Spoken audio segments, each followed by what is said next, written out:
Emily checks an unread email and her stomach quietly drops without warning. Jessica stares at her phone, waiting for a text that never comes. Ashley freezes the moment her boss casually says, "Can we talk today?" At 2 in the morning, your mind replays every mistake you've made. None of these moments involve any actual danger to your physical body, yet your brain reacts as though each one could genuinely kill you. To your ancient brain, silence and rejection can feel like real death. That is the strange, uncomfortable truth behind why anxiety feels so overwhelming. Your brain is not broken when anxiety strikes without any real warning.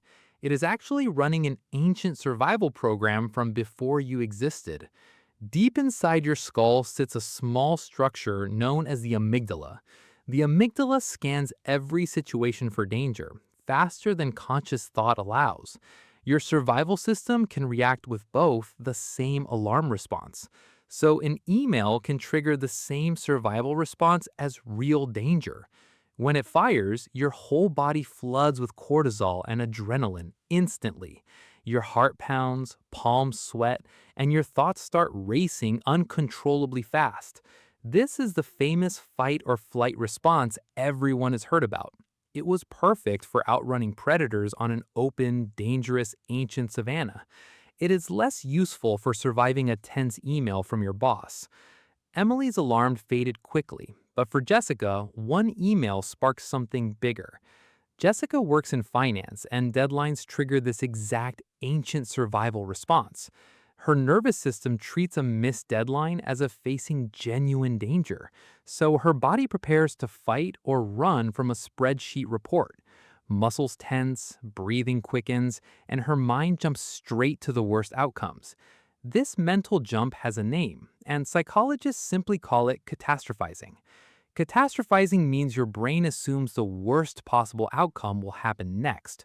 One late email becomes proof that Jessica will surely lose her job. This pattern connects to something even bigger inside every anxious human brain. One single awkward silence becomes proof that everyone secretly dislikes her completely. This distortion feels true because your brain prioritizes threat over accurate calculation. There is a reason for this strange and often exhausting mental habit. Assuming danger wrongly costs energy, but assuming safety wrongly could cost survival. So evolution favored brains that lean heavily towards assuming the worst case. Here's the uncomfortable truth quietly hiding beneath every anxious, racing thought.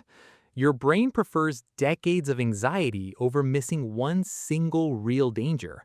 A false alarm is always cheaper than a threat you completely miss. That trade off kept your ancestors alive, even though it feels miserable today. Scientists call this pattern negativity bias, and everyone still carries it today. Negativity bias means bad events stick harder than good ones ever do.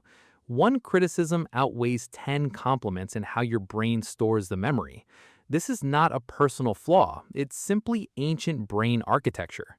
This same negativity bias quietly shapes what people choose to avoid entirely. Ashley noticed she avoided parties after one single awkward conversation last year. Her brain filed that moment as dangerous and worth avoiding forever after. So every single invitation now triggers the same familiar wave of dread. Avoidance feels like relief, so your alarm system keeps repeating this pattern. This creates a loop where avoiding fear actually makes that fear stronger. Psychologists have a name for this exhausting and deeply self defeating mental loop. Psychologists call this cycle negative reinforcement, and it quietly shapes future behavior. The relief teaches your nervous system that danger is worth avoiding entirely. Next time, the anxious feeling arrives even faster and even more intense. Ashley's world slowly shrank as she avoided more situations to feel safe. This is how simple anxiety can gradually become a much larger problem. Thankfully, one part of your brain is built to interrupt this cycle. The prefrontal cortex is the part meant to calm this ancient alarm. It handles logic, reasoning, and long-term planning inside your busy mind. Under stress, the amygdala can override this calmer, more rational brain region. That is why panic thoughts rarely feel logical in the actual moment. You can't simply reason your way out of a genuine amygdala hijack. Emily tried telling herself the email was fine, yet her body disagreed. Her thinking brain understood safety, while her survival brain screamed loud danger. This mismatch between thought and feeling is incredibly common and deeply human. This same mismatch grows even louder whenever the future feels genuinely uncertain. Anxiety also thrives on uncertainty, since unknown outcomes feel inherently more threatening. Your survival system prefers a bad answer over no answer at all. That is why waiting for results often feels worse than bad news. Jessica waited 3 days for feedback, and each hour felt genuinely unbearable. Her mind filled that silence with endless imagined disasters and worst cases. This mental habit is called intolerance of uncertainty among working psychologists today. The less certain you feel, the harder your brain searches for answers. Unfortunately, it often invents frightening answers instead of waiting for real ones. Modern technology now exploits this exact uncertainty thousands of times each day. Social media makes this worse by constantly triggering your entire survival system. Every notification pulls attention back towards potential danger or possible social judgment. Ashley's phone buzzed constantly, each buzz a small spike of anxious energy. Likes and comments feel like tribal approval your ancestors once needed desperately.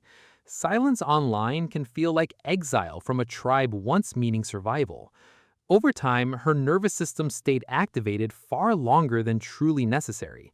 Chronic activation like this can exhaust the body and drain real energy. So, this explains why anxious people often feel tired without any physical exertion. Your body spends real resources preparing for threats that never actually arrive. So, what can you actually do about this deeply wired ancient system? You can't delete the amygdala, and honestly, you wouldn't want to. It still protects you from actual danger in genuinely threatening situations today. Instead, the goal is teaching your brain that most triggers are safe. Emily started naming her physical sensations instead of running from them entirely. She would say, "This is my body preparing for a non existent tiger." Naming the sensation calmed her prefrontal cortex and quieted the loud alarm.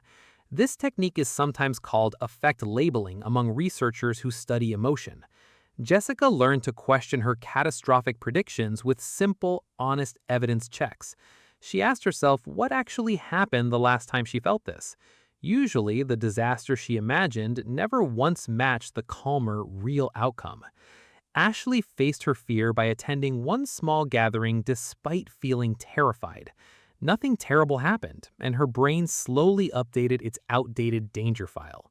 Facing feared situations gradually is called exposure, a proven clinical psychological technique. Breathing slowly also signals safety directly to your ancient alert nervous system. Emily, Jessica, and Ashley all feel anxious sometimes, and that's fine. Your anxiety is never solid proof that real danger is actually coming. It's proof your brain still loves you enough to always prepare. The goal isn't silencing your anxious brain, it's teaching you you're safe.